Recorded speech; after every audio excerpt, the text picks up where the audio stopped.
How's things with Wayfind, the record label? Well, thank you for asking. I'm, to be perfectly honest, quiet and slow.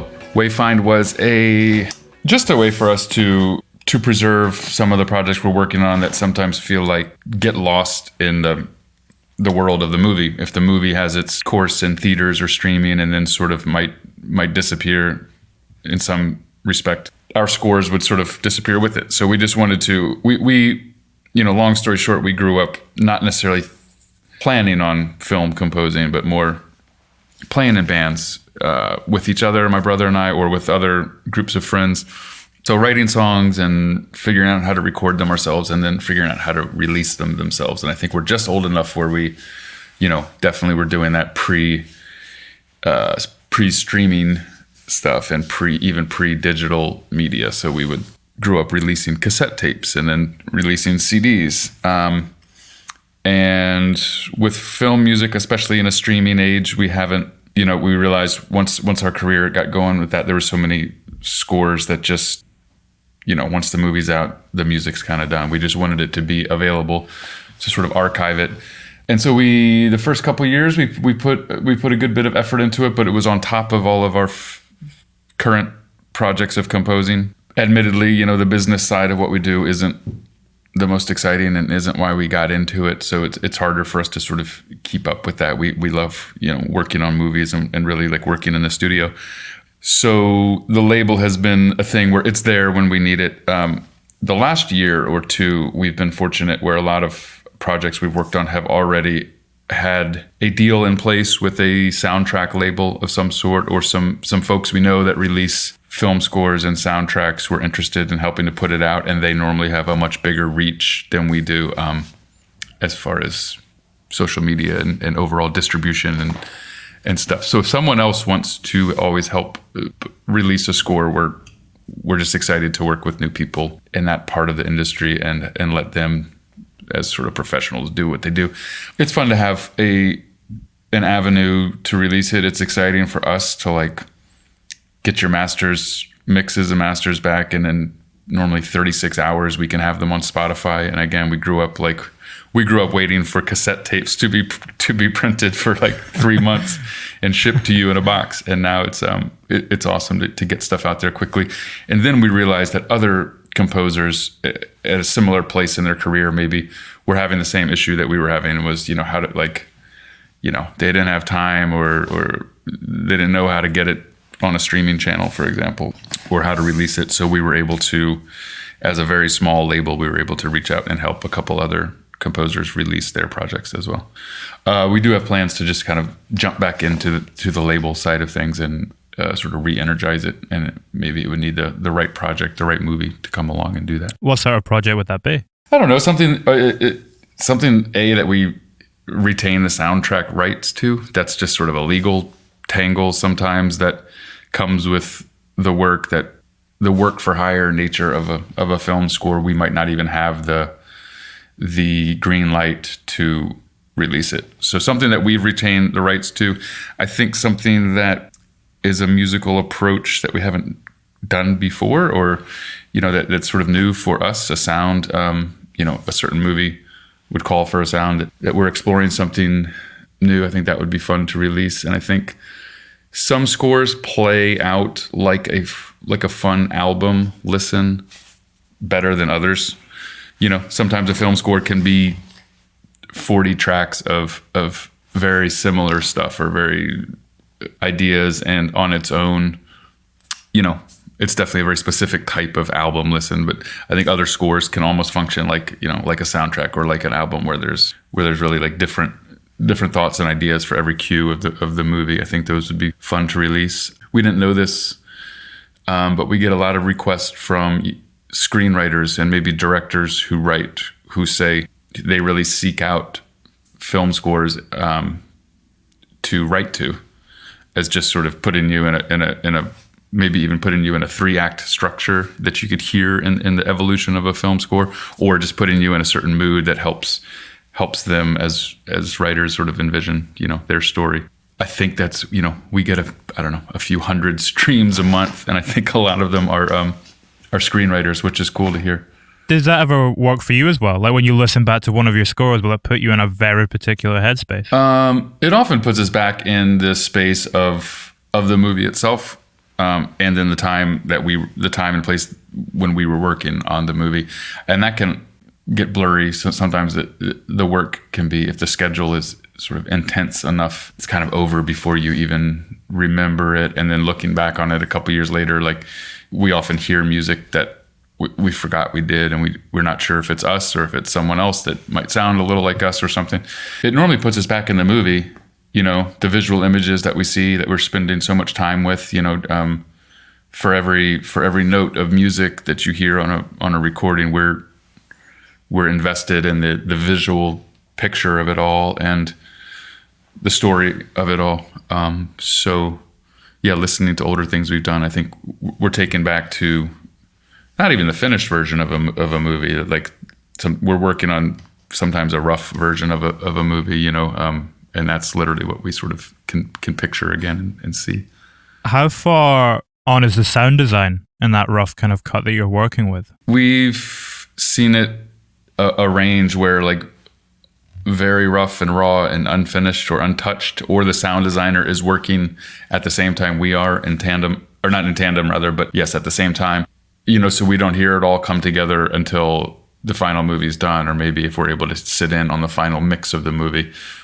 So we have to, use our imagination, that if we're not hearing all the sound design and all of the sound effects and everything that really do enhance that, we have to picture it there. We have to remind ourselves that does so much work. I think a lot of people have the assumption that there's acting and there's dialogue and then there's some sound effects and then there's music, and that the music is just like carrying all of this. And it really is I would argue that it's the sound design, that level of detail and that level of sort of syncing that detail with what you're seeing in a way that you don't even notice it. Literally, I think is what puts viewers, when it's done right, puts viewers like in that world of the movie. I think our very, very first feature film score that we didn't know what we were doing, but we have like dozens of tracks of instruments, and then they're sort of boiled down into stems, like maybe 10 different stems of music, percussion and bass and strings, etc. And we thought it would just be us and then the dialogue, and we were able to sit in the mixing studio at this humongous mixer, and all of the channels are just sort of occupied by wind and crickets and the car door opening and the car door closing and every little detail. And that is, it's very clear when you sit in on a film mix that that's the priority, and that music then needs to just sort of fit in around that, It's interesting as well. I was thinking of, I think it's Green Room. Yeah, Green Room. There's a scene where Aaliyah Shawkat is kind of, fending off the dog with the mic stand, and you get this horrible like feedback sound, which you then kind of take in the score. Was that in the cut when you started working on it? Were you directly taking influence from that, or did they develop separately? That's a great observation. We cooked up this idea. We don't always have this luxury, but in this case, we have worked with Jeremy, the director, on his previous 2 movies, and he shared each draft of the screenplay before they even filmed. So we were able to have time to think about the score before filming took place. And the word feedback, he specifically wrote into the script as a device, maybe not a character, but as like very defined moments in the script where the feedback is used as a deterrent to scare the dogs. The high-pitched squeal, I believe, of the microphone scares the dogs away. He wrote it in as sort of this ominous, foreboding, device that it's so uncomfortable to hear. Every time you hear feedback, you just like nails on a chalkboard. Yeah, and everyone you want it to stop as soon as it starts, and people scramble to turn off the microphone, etc. So we saw this word keep popping up, and it provided, just like all of the other details that Jeremy includes in his scripts, it provides just another layer of tension and discomfort.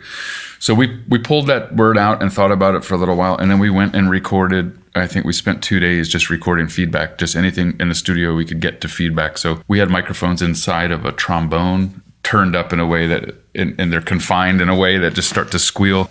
Big speakers, of course, guitar speakers, that sort of punk rock sound you get when you turn a guitar amp up too much. You get that distortion followed by some sort of feedback. So we had hours and hours of these squeaks and squeals, and then we went through and chopped up the audio and built sort of, I guess we could call them synthesizers, but playable instruments that were triggering different samples of feedback, so we could play something musical, but rather than a piano or a string, it was these pitched and manipulated feedback sounds. So we had a group of instruments, of these sort of really rough and raw and uncomfortably sounding instruments, ready to go by the time we started. And we made a point not to, every time every time the microphone feeds back in the movie, we didn't feel the need to match that or to supplement that at all. It was doing its job in the picture. But other big themes in the movie we built around these feedback sounds. It's interesting that, you saw the script from earlier drafts and you were kind of seeing it as it was progressing. Does the idea of what the score should be progress in tandem? Does that change more so if you've kind of seen it at earlier stages of completion? Yes, because I think Green Room was an example of, oh wow, this idea with feedback kind of worked. Not every single cue, not every single moment of music, but in general, we relied on these instruments quite a bit. There's plenty of movies that you read a screenplay and or talk with the director at length about what the music could be and what it should be and what might work, and then it just doesn't. And it's agreed, there's an exploration process, and it's kind of often agreed upon that, like, in theory that idea worked, and on paper that theoretical approach to choosing instruments or what they should sound like could work. But really I don't know what it is, but there's something about the picture, the movie itself, the images want to naturally take something or not. It's like, it's sort of a rejection process, and it's kind of very obvious. Like, and I don't know what is happening, in that relationship between sound and imagery that works or it doesn't. But to simplify it, you could choose a piano and a cello and a guitar and say, I think that's really going to work based on everything we've discussed, based on the screenplay, et cetera. And there's something that it sinks in and it feels natural in that world, or it's just sort of rejected and it doesn't. And then you find that through just more exploring, you find a whole new group of sounds works much, much better. That's the goal, at least. And being able to identify that and know when it doesn't work. It's interesting because at that point of the process, it very much sounds like it's a relationship between yourselves as the composer and the film. Does that change at various points of the process? Does it ever become a relationship between, the music and the audience? Do you start to look at it in a different way as it progresses? I think there might be sort of two. I don't want to put everyone in a corner, but two types of composers, maybe, or two approaches. And I think there's one that's that like, and I don't think one is right or wrong necessarily, but there's a thought that, like, we're hired to write this music for the movie, and therefore, like, let's whatever compositions we come up with, let's fit them against the picture and hope it works. And some composers can do that, and I think very simply that could be sort of an older approach to film music that is very, number one, orchestral, traditionally orchestral, maybe. I think an approach where it's all about the tune, it's about the melody, and I think you see this old footage with John Williams sitting with George Lucas, perhaps, or Steven Spielberg, and like he's coming up with these big John Williams themes, whether it's Star Wars or E.T., perhaps, just at the piano, and there's not a picture there, and they're coming up with beautiful melodies and beautiful accompaniments, and he's such a master at that he's able to fit that into the story, into the picture. And I think we've always approached it differently, where we can experiment all we want before we see the picture, but really the scoring starts when we're sitting in front of the movie and we're watching it, and we've got a couple of instruments, and we try to sneak one in, and then you try to layer another one, and it's this sort of audition process to see what feels right. And so I think for us, it's more about really doing it in tandem with the picture until we get really familiar with what is going to fit in there. And then sometimes we will, of course, turn the movie monitor off, television monitor off, and just focus on recording that piece of music. But it's not until we're sure that the sounds that we've chosen and developed like really have been shaped to fit into the picture, at least as far as our ears and eyes see. And I think there's some, there's composers that have recording software with templates built for speed, where they'll pull up, they've designed their template that might have 4 violins and 4 violas and 2 cellos and percussion and blah, blah, blah. And we've just never done that. And I think it can get things started quicker, but it's also just creates the assumption that every movie requires 4 violins and 4 violas and 2 cellos, and that those group of sounds are going to work for every project. And to us, they don't. We just start from scratch with something and go from there.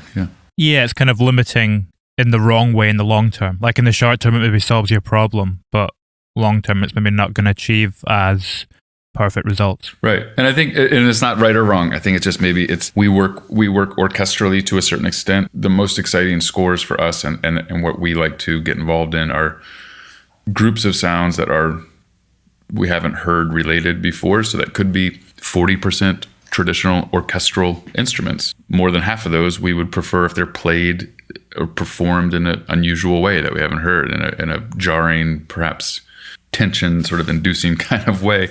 The rest of the score could just be these weird feedback sounds, things that we're creating sort of custom for that project. We love percussion, but we also love to make percussion sound like something it's not, or find things that are traditionally not percussion instruments, concrete and metal and wood, and use them in a percussive way.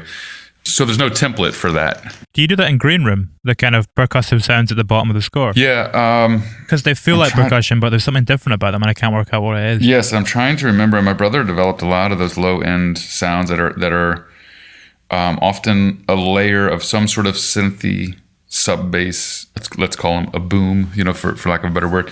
But he's probably layered another sound or sample of some sort that has more attack, that reads as like a drum. The interesting thing is that Jeremy Saulnier, the director, we give him endless amounts of credit for just being such a detailed filmmaker. And that comes down to everything from sound design to score and, of course, performances and dialogue. He knows exactly what he wants from the score. He knows exactly how the score should function, when it enters, when it exits. He's open to us trying things, but he ultimately knows when it's working or when it's not, and he helps get us there. He doesn't have, like so many directors, very few of them have a very musical vocabulary. Music itself is hard enough for anyone to talk about. And so he knows how to get us there, but he, early on, this has changed a little bit as his projects and movies have changed, but he had a no drum rule, a no percussion rule, which we thought was very stifling at first. It's like, well, how do you he needs us to build momentum, and there has to be a faster pace to this whole scene. How do you do that without percussion? And it was frustrating at first, but then we're building these sounds that are softer and more muted, or more are they electronic or are they organic? We're trying to blur those lines a little bit and just find ways to get those. We call them pulses. They're just pulses that push things along, try to get things moving without them reading as drums or percussion. He feels like percussion or drums in the traditional sense could maybe date a film or have the listener have those sounds take them somewhere else that he's not intending them to go. So his most recent project, Hold the Dark, he lifted the rule of no drums and percussion, and he let us do a lot of drums, which was fun.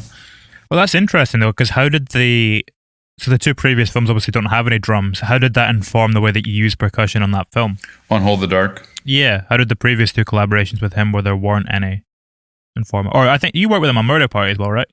On Murder Party, yeah. Previous 3, yeah, sorry. And I think he and us sort of view Murder Party as this. It was quite a few years prior, and definitely his first movie. I think he likes to think Blue Ruin was his first movie in some ways, but there was much fewer rules on Murder Party. I think he was just elated to get the movie done, and that we could somehow figure out how to write a score and get it done. But for Hold the Dark, we were able to do more drums and percussion because he's finally telling a bigger story that is visually much bigger. So this is kind of, again, where does the images that you're seeing, and therefore where does the story, what does it allow us to do, and what does it confine us to do? And if you think about Blue Ruin, for example, I don't know, 80% of it, you're seeing just this one guy, this one man. The bad guys are a handful of people. The locations are within Virginia, like a couple towns in Virginia. So the stakes are relatively big. This guy, there's a revenge aspect, but small story, small cast, small location, contained and small. So like the score had to be such. Green room was so confined. We're stuck inside this place. There's not this big open, vast spaces to explore. There's not big journeys traveling from A to B and stuff. So the score had to remain fairly contained and claustrophobic and under pressure the whole time, but never sort of developing into some big cinematic moment, although there's of course cinematic moments, but it never got huge because the story didn't.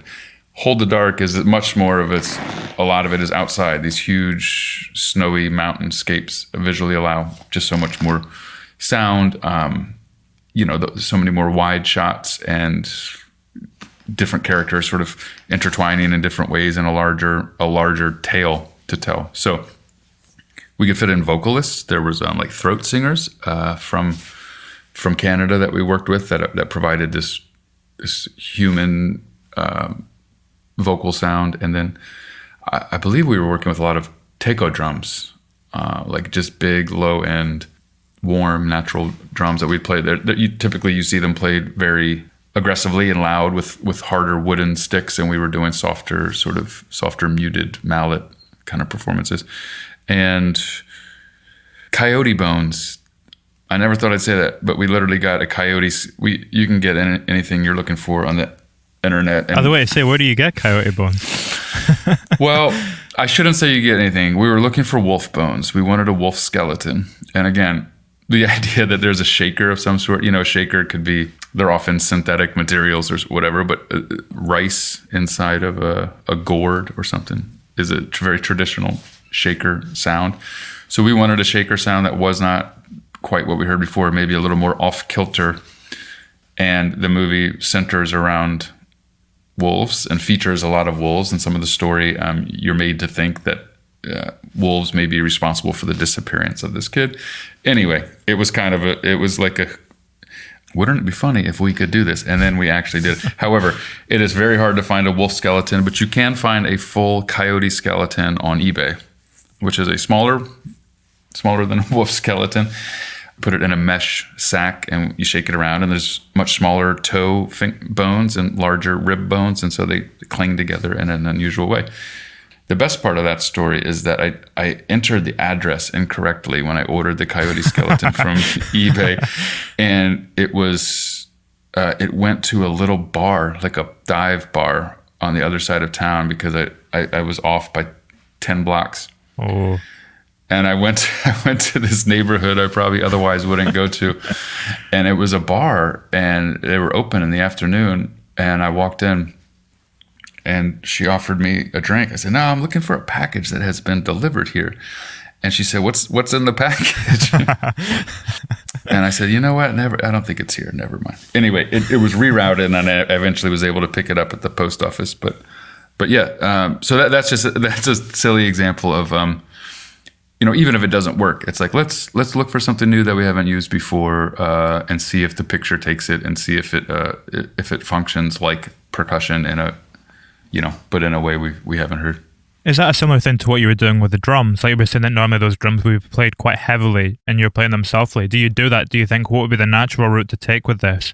And then let's look in the other direction and see what we can find. Yeah, I hate to sound like a broken record. It's like the picture will tell us, maybe the more we've done it, the more experience we have, the more we realize this very quickly.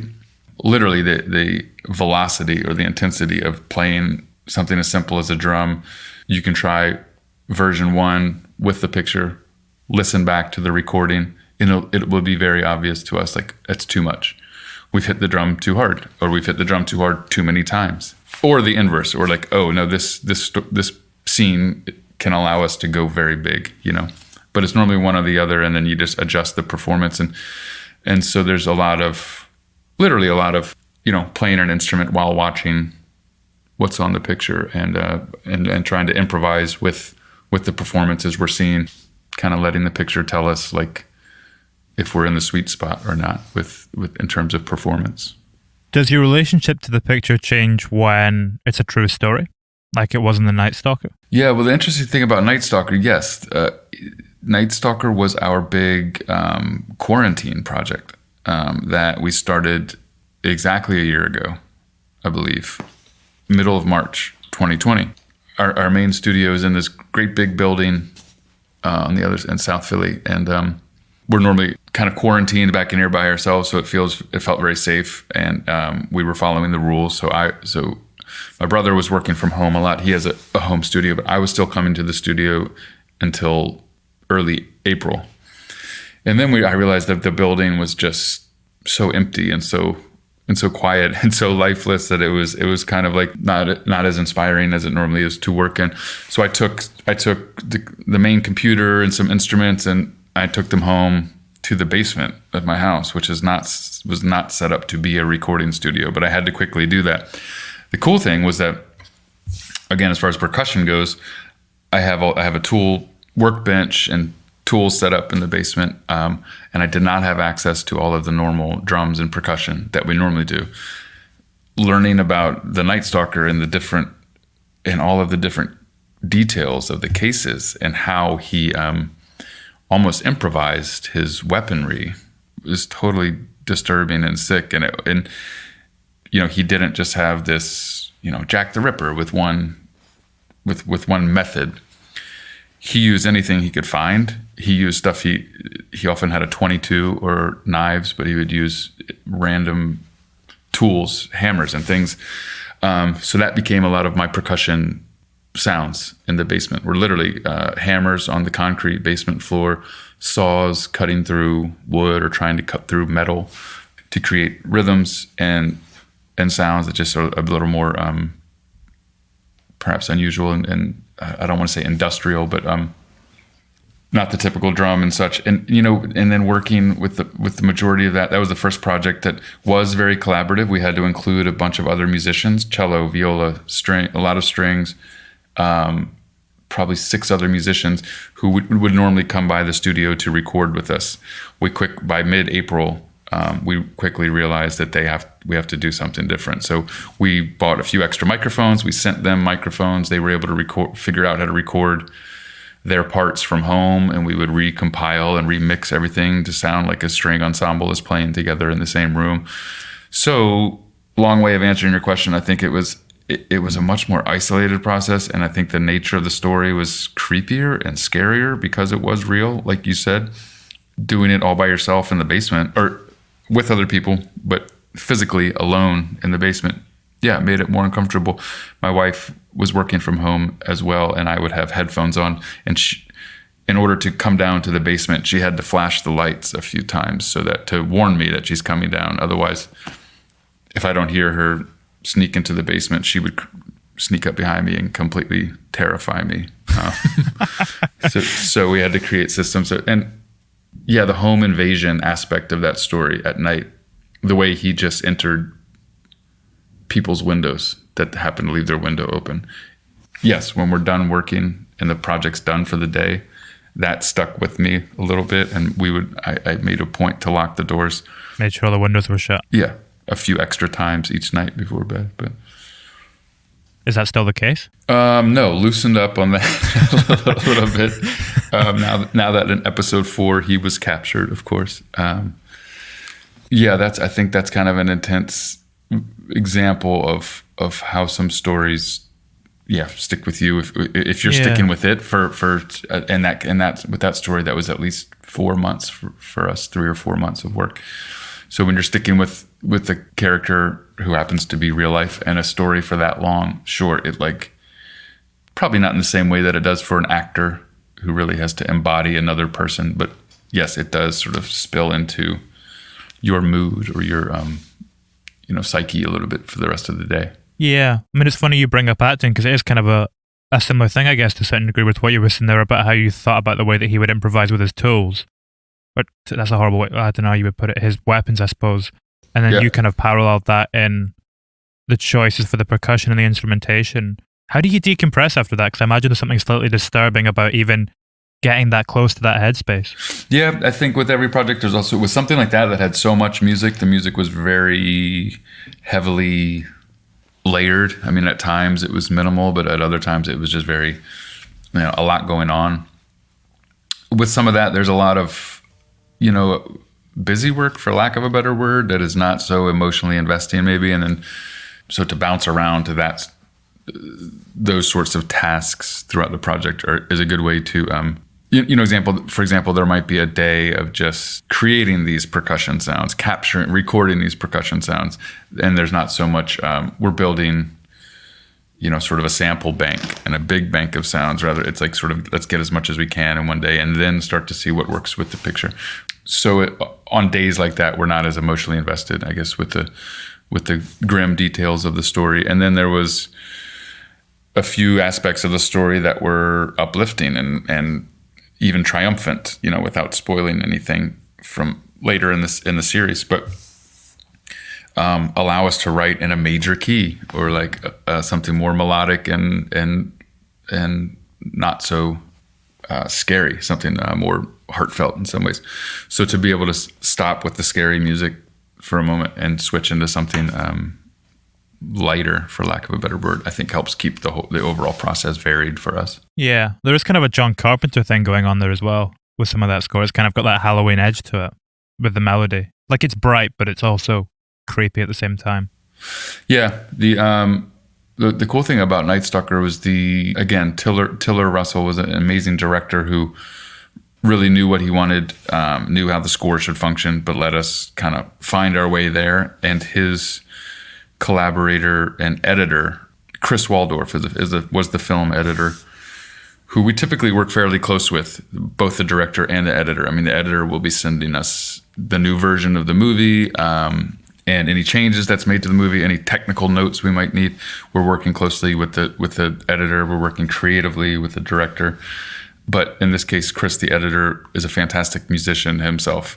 So he sort of became this third collaborator with my brother and I to sort of, help shape the sounds and the overall shape of the score. And he spent perhaps, I'm going to guess, 6, 7, 8 months or more just sifting through footage and just piecing the story together with the director and the producers.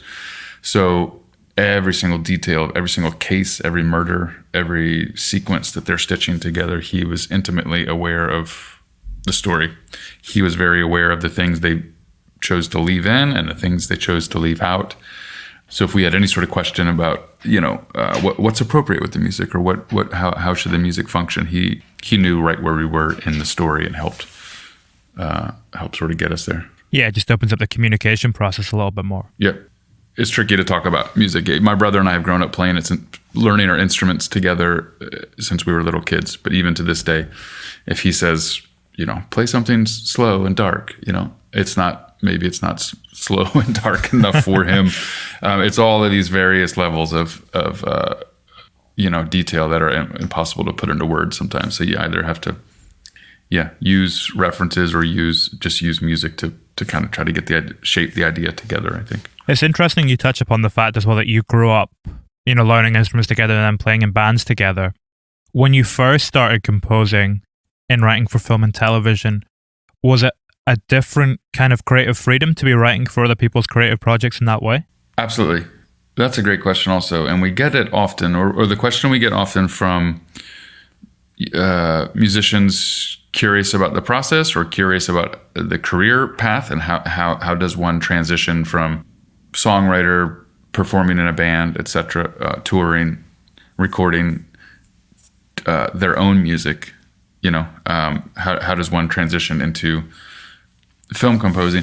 And then they ask, the question we get often is, well, do you get the final say? Do you get the final word in music? And they know the answer. It's like, no, the director does. And oftentimes maybe even a producer does, or a combination of people who have hired you get the final say. So there's a series of revisions and always rounds and rounds of notes to get it closer to what they think it should be. And the best collaborations, and I think the best scores and therefore the best movies and the best scores function probably when there is a very healthy communicative push and pull with that process, and that the composers are invited and encouraged to bring what they think should work, that best utilizes their voice, and still sort of the music functions emotionally in the way the director intends it to.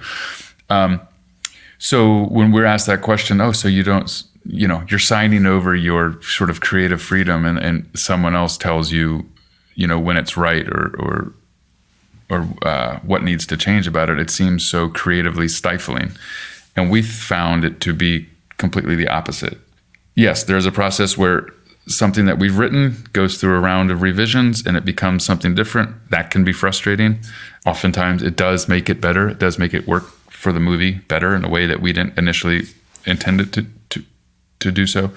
For every new project, we're just asked to imagine, some wacky, weird world of music that we've never done before. And I think the experience of being in a band can actually be much more limiting. I mean, you think there's no one here to tell us, especially if you're unsigned, perhaps, I don't know, there's no one here to tell us what to sound like or what to do. This small group of 4 or 5 friends and collaborators can shape whatever they dream of, But really, they're all putting certain limits on themselves just by the fact that they named their band. They perform in a certain genre, and it's the best bands that start to keep challenging that and breaking out of that throughout their career. But right when you say you're a rock and roll band, you're expecting of yourself and your collaborators to sort of contribute something within that world. If you develop a fan base, they're expecting you to sort of be consistent to a certain point in that world, and that you don't just get to switch to, it's rare you see a rock and roll band just become a, small orchestral chamber ensemble of avant-garde instrumental music. And you don't see that ensemble become, a hip-hop group necessarily. Whereas every movie, we can literally be asked to do something entirely different, do something dark and intense and synthy and sound designing like we've done, like for Green Room. And then I think a few movies later was Small Crimes, which was this dark but very funny dark crime comedy, which had saxophones and very jazzy elements and lots of drum sets, and there was and electric guitars and all over the place. So we have never been more sort of exploratory with music than we have in the past, 7 years of doing film music. You're sort of forced to, especially if you're open to different stories, working with different people, and not just doing the same type of project over and over. I think you're forced to completely lose any sort of labels that you might have as far as what you think you should sound like. You sort of have to, again, let the picture tell you what it needs, let the director tell you what it needs. Do people understand that when you explain it to them?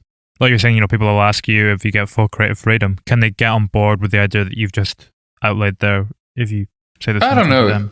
Yeah, it feels like a pitch you gotta make to a young musician who's like, there is nothing more empowering maybe than, don't get me wrong, I think I miss being in a band. I miss performing, stuff you poured your heart into with your closest friends, closest collaborators. I miss performing that on stage. I miss just the immediacy of writing whenever you want, not writing when you don't want, not playing something when you don't want. I mean, it's more of a job where if it's Monday morning and you're not inspired, you have to, like I said, maybe you start doing some of those more everyday sort of production tasks and something less emotionally investing. So I do miss it. And I think there's something about being in a band that, is awesome and exciting. So you're trying to talk a young songwriter out of that and into a much more sort of work for hire environment. But so it feels like it does require some convincing. We did a little teaching last year at the local university for juniors and seniors who were all on. We just taught a sort of a basic introduction to film scoring, and all of the students were in a music production or music business track. So they were all not necessarily looking to be a film composer, but they had, writing experience and recording experience and engineering experience to a certain extent.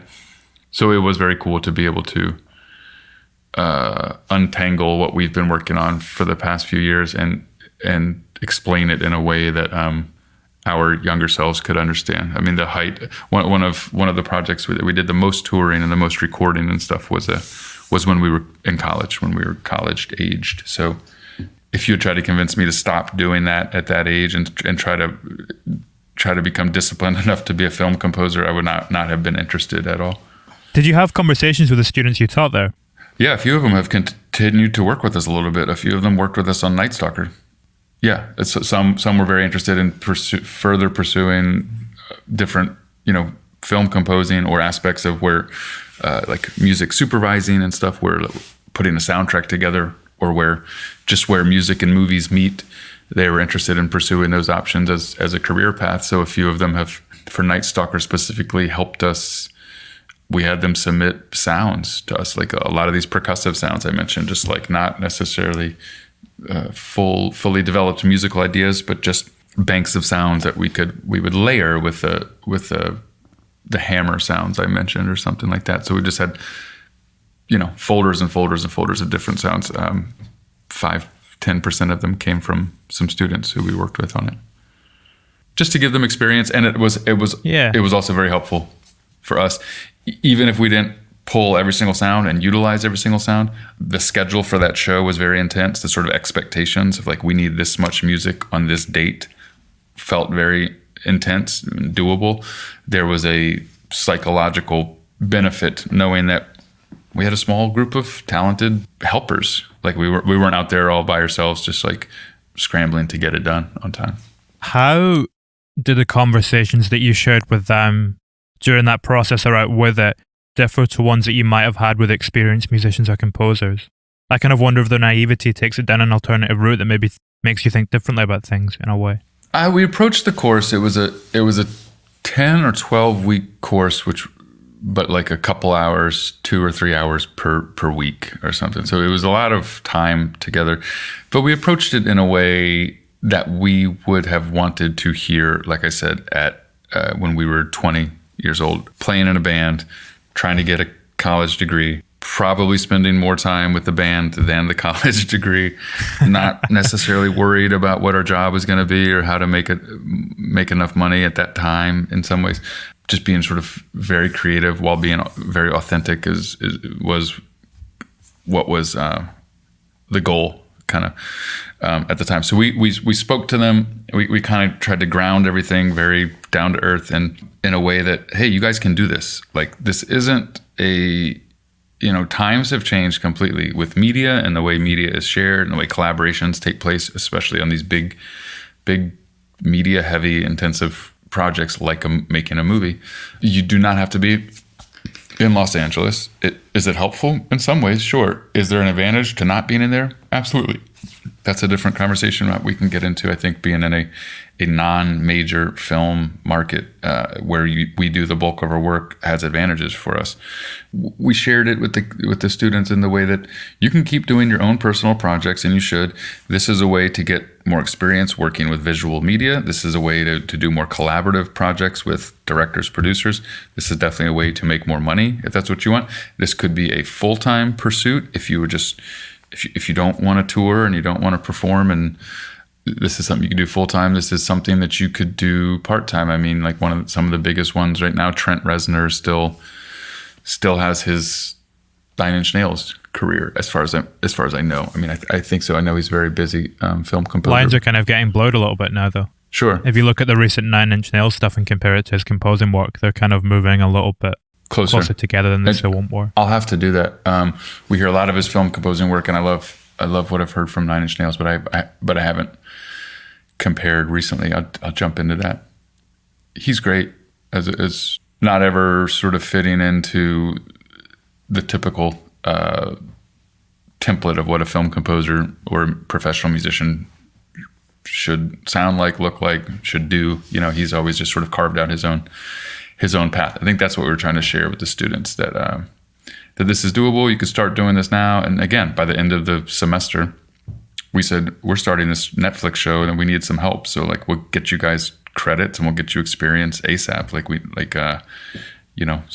Let's start working together. It would have been really cool to hear something like that as a 20-year-old musician. we did Murder Party, but I think as we finished Blue Ruin, which felt like, like our first film score, the film was getting noticed. The score was getting a little attention, but it was mainly just the excitement about the movie was exciting for us to envision ourselves doing more of it. And my brother at the time said, I wish we got into it earlier. I wish we started pursuing this more seriously earlier. But we had just been in bands and just been playing in bands and trying to really keep pushing that forward and touring more into our 30s. I thought about it. I said, well, I don't want to feel like, we're so late to the film composing game. I said, I think we're getting into it at the right time, because it really requires that experience, I think, of I don't think it requires it, but it's very helpful to have that experience of being in a band to apply it to film composing, because they're different, but it's such a collaborative world, and you need that sort of, emotional experience. Maturity. Exactly. That's what it is. And it could be maturity in the way that we use the word, or artistic maturity, We get sent notes, and they're tough to read sometimes. And you put, you spend a week on a piece of music that you've wrestled with, and you're sending a director who you don't know that well. You're sending them version 3 or 4 because the first couple of versions that you're just not willing to share. You stumble across an idea that you're in love with, and it's amazing, and you get this note that says, like, I don't know why, it's just not working for me. And the first few times you get that, it's like heartbreaking. And I don't think my, like I said, I don't know if my 20-year-old self would be capable of taking that sort of rejection. But also, like, we told the students, they would ask, well, what can we be doing? What can we be doing to move this along quicker, or to like start to get jobs and start to work on movies and stuff? And we would go over different sort of professional approaches, like how to look for projects that you could be a good fit for, like, I don't know, networking, things like that. But I said, in lieu of that, like, when you don't have a job yet, there's still plenty of work to be done musically and emotionally. And I mean, you have to have some experiences and know how they feel, and therefore what they might sound like in real life, if you're going to be composing for those moments on screen and making them sound real and authentic. For example, if there's a breakup scene in a movie and the main character's heart is getting completely destroyed and broken, you have to have gone through that to a certain extent to maybe to have a bag of musical ideas to pull from to see what might work, or just to really think what that might feel like. Or also it'll just be derivative, because you'll be tapping into something that you've seen in a film before. Right. You won't actually be able to tap into your personality or your experience. You just have to reach into something that's already there. Yeah. Yeah. I mean, we went as far, I think we were joking around, like, if you're doing a crime movie, like, I'm not suggesting everyone goes to start committing crimes.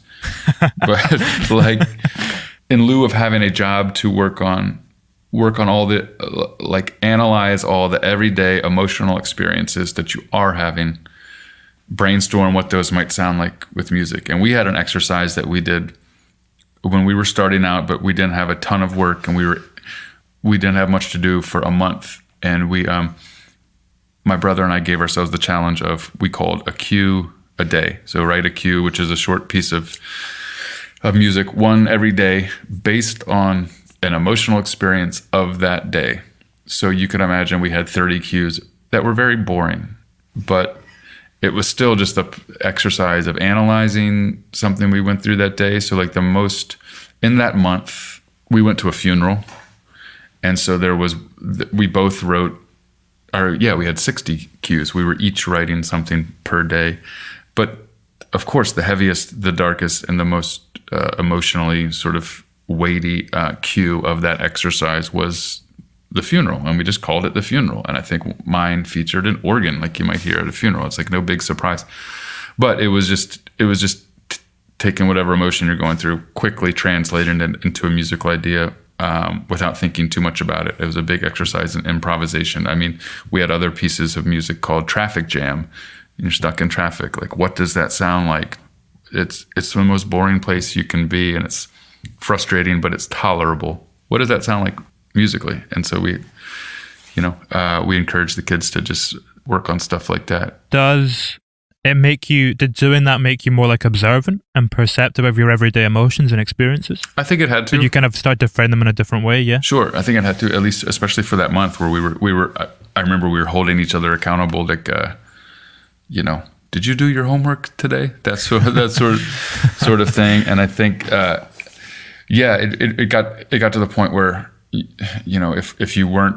if there wasn't something you observed meaningful throughout the day to write music about, you had to then, like, in order to get your chore done, you have to stop and force yourself to sort of replay some of the day and say, what was there anything that happened today that was significant enough to warrant a piece of music? And there often wasn't, but you have to find something, like I said. So there was traffic jam, there was cooking, breakfast was one of them. I mean, cooking eggs is like also so mundane, but I don't know.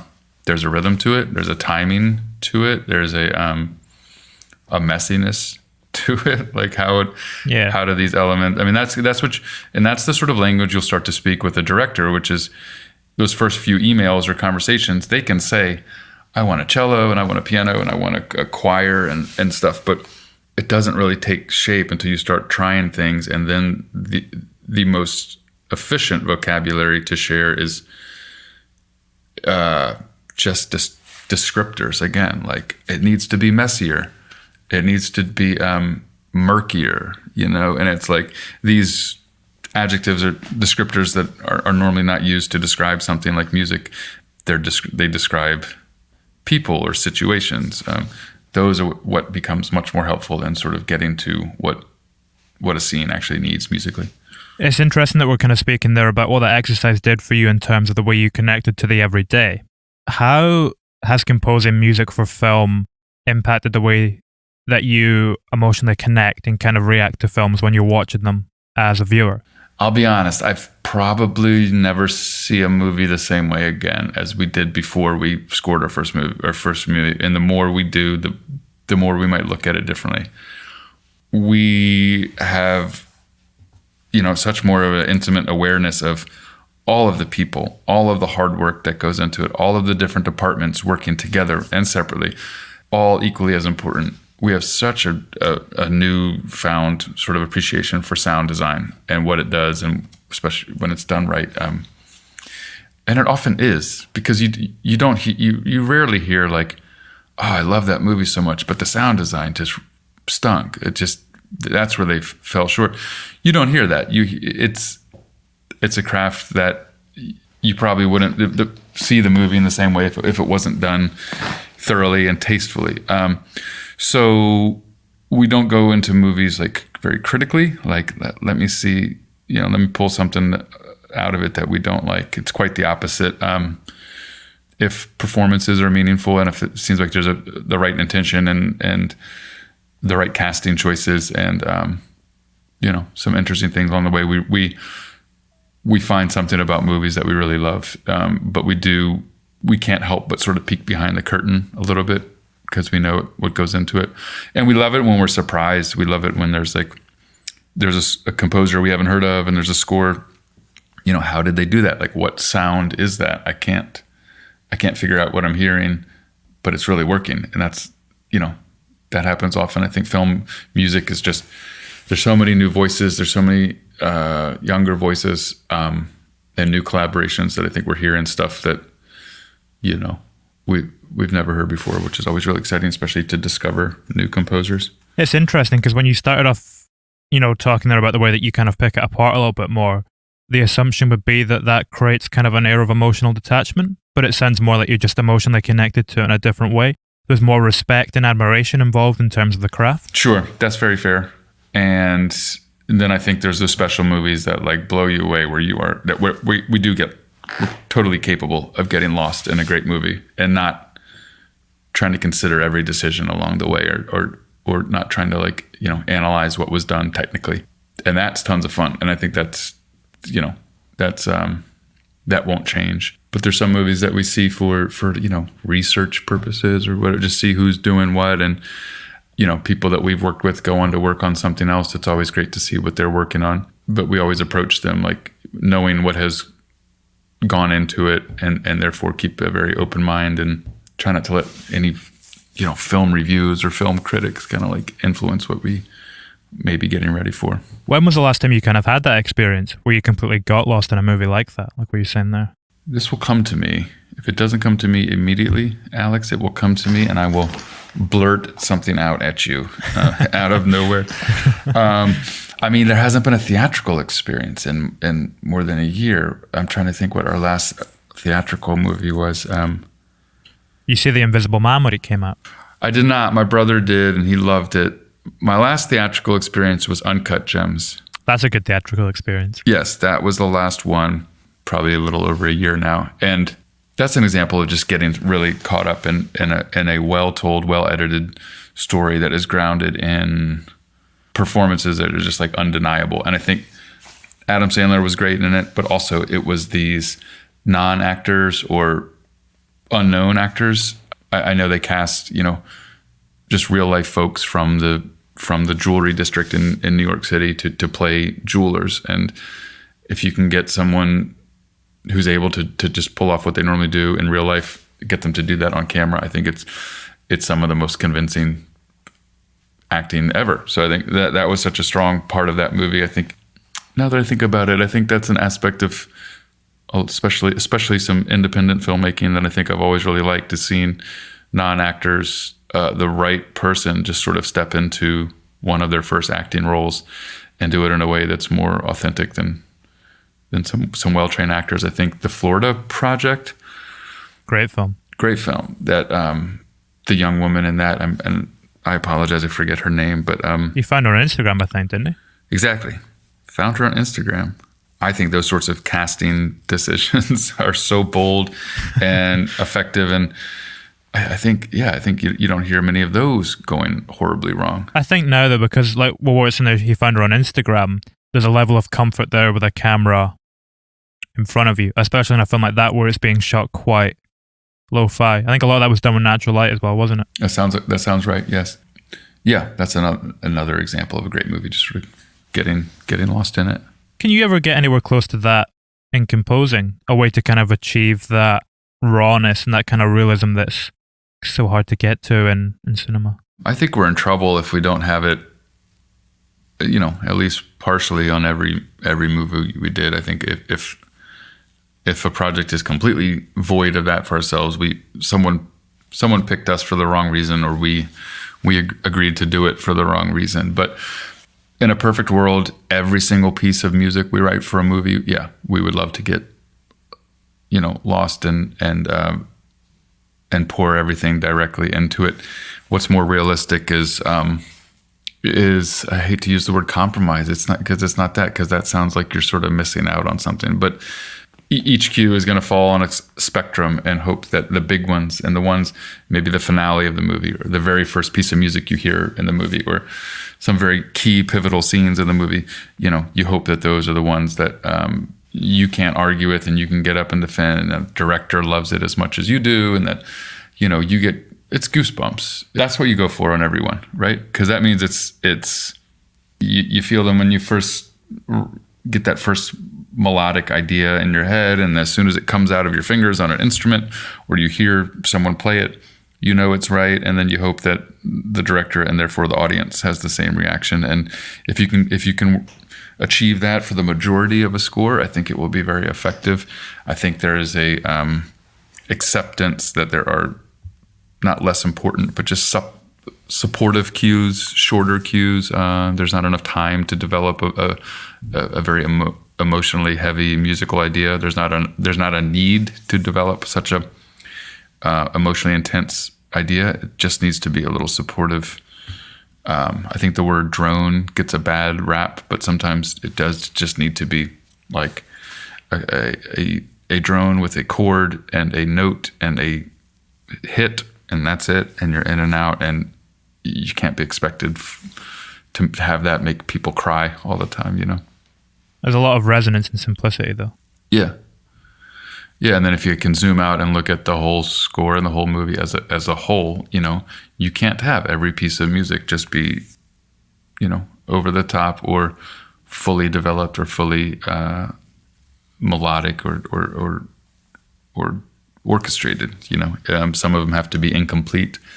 If you look at a movie in a 3-act structure, I mean, the first act is really just setting up the world, making the world we're in believable, making the characters we're getting to know likable, and then presenting a conflict of some sort. And the conflict just sets you up on the journey. So that first act just needs to be almost like we were discussing with the exercise we did for a month. It just needs to be almost an everyday, everyday sounds, everyday melodies, and they can be mundane, and they need to function like that sometimes to be effective. Is that another example of how maturity helps you?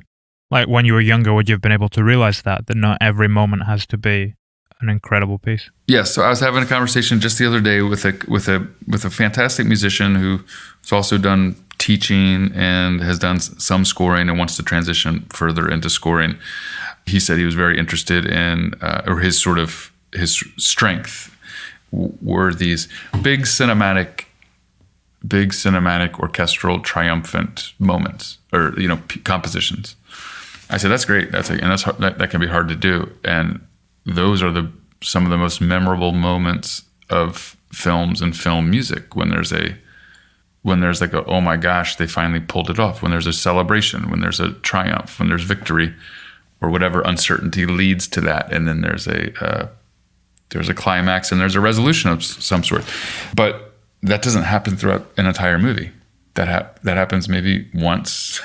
And I just want to use examples to look at sort of just a traditional movie structure of, and not all movies fit this by any means. But leading up to that and following that, there's plenty of moments where the music just has to slowly get you there, gradually get you there, and they just need to be little stepping stones. And so, like I said, not complete thoughts, not complete pieces of music. To answer your question, does sort of maturity allow us to sort of see those more? Yes, and I think some of the mistakes and some of the things we learned starting scoring films early was, that we tried to make every moment too musical. Every moment needed to feel like film music, and it doesn't. It's just that idea of film music that we all share is like the very memorable pieces of film music. But for every one of those big themes that you hum and it gets stuck in your head, and you leave the movie theater thinking of that musical moment, for every one of those, there's a dozen little, like I said, stepping stones to get you to those, and they're not memorable, and they shouldn't be.